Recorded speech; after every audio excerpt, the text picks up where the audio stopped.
স্বাগত। আজকে আলোচনা করব গ্যানিস হায়ারার্কি অফ লার্নিং। এই থিওরিটা দিয়েছিলেন রবার্ট মিলস গ্যানে। তার বিখ্যাত বই হচ্ছে কন্ডিশন অফ লার্নিং। ঠিক আছে, আর তিনি কি বলেছিলেন? তিনি বলেছিলেন যে শেখা সবসময় সহজ থেকে জটিলের দিকে এগোয়। শেখাটা সবসময় সহজ থেকে জটিলের দিকে এগোয়, অর্থাৎ একজন ছাত্রকে সরাসরি কঠিন বিষয় শেখানো উচিত নয়। আগে সহজ বিষয় শেখাতে হবে, তারপর ধাপে ধাপে কঠিন বিষয়ে যেতে হবে। ওকে, আচ্ছা, এই থিওরিটা কেন পড়ব? আচ্ছা, কিভাবে লেসন প্ল্যান তৈরি করতে হয় বুঝতে পারবে এই থিওরিটা পড়লে। ঠিক আছে, এই থিওরিটা যদি তুমি পড়ো তাহলে বুঝতে পারবে যে কিভাবে লেসন প্ল্যানটা বানাতে হয়, কোন বিষয় আগে কোন বিষয় পরে পড়াতে হবে সেটাও জানতে পারবে। ছাত্রদের শেখাটা সহজ হবে। ঠিক আছে, দুর্বল ছাত্ররাও ধাপে ধাপে শিখতে পারবে যদি এই থিওরিটা পড়ো।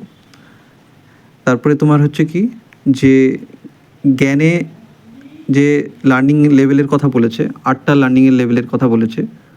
ঠিক আছে, 8টি লার্নিং লেভেলের কথা বলেছে। প্রথমেই বলা হয়েছে যে সিগন্যাল, 1 নম্বরে যেটা আছে সিগন্যাল লার্নিং। ঠিক আছে, সিগন্যাল লার্নিংটা কি? সিগন্যাল লার্নিং হচ্ছে এটা একটা সংকেত দেখে প্রতিক্রিয়া শেখা।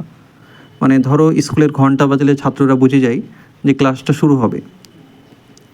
এখানে কোনো চিন্তা নেই, শুধু সংকেত চিনে প্রতিক্রিয়া। ঠিক আছে, যেটাকে সিগন্যাল লার্নিং বলা হয়। আর স্টিমুলাস রেসপন্স লার্নিংটা কি?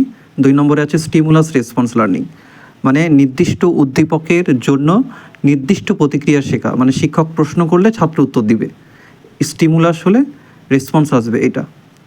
3 নম্বরে আছে সাইকোমোটর।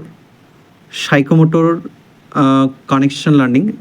সাইকোমোটর বলতে গেলে শরীরের বিভিন্ন কাজ সমন্বয় করে শেখা, যেমন হচ্ছে সাইকেল চালানো, সুন্দর করে লেখা, এগুলো। ঠিক আছে, 4 নম্বর আছে ভার্বাল অ্যাসোসিয়েশন লার্নিং, মানে হচ্ছে শব্দ বা বাক্যের মধ্যে সম্পর্ক শেখা। ঠিক আছে, যেমন ইংরেজি বানান শেখা, বাংলা বর্ণমালা শেখা।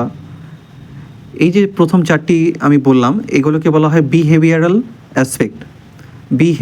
বিহেভিয়ারাল অ্যাসপেক্টস কেন বলা হয়? কারণ এই 4টে লেভেল থেকে আচরণ এবং অভ্যাসটা গড়ে ওঠে। 5 নম্বরে আছে মাল্টিপল ডিসক্রিমিনেশন লার্নিং।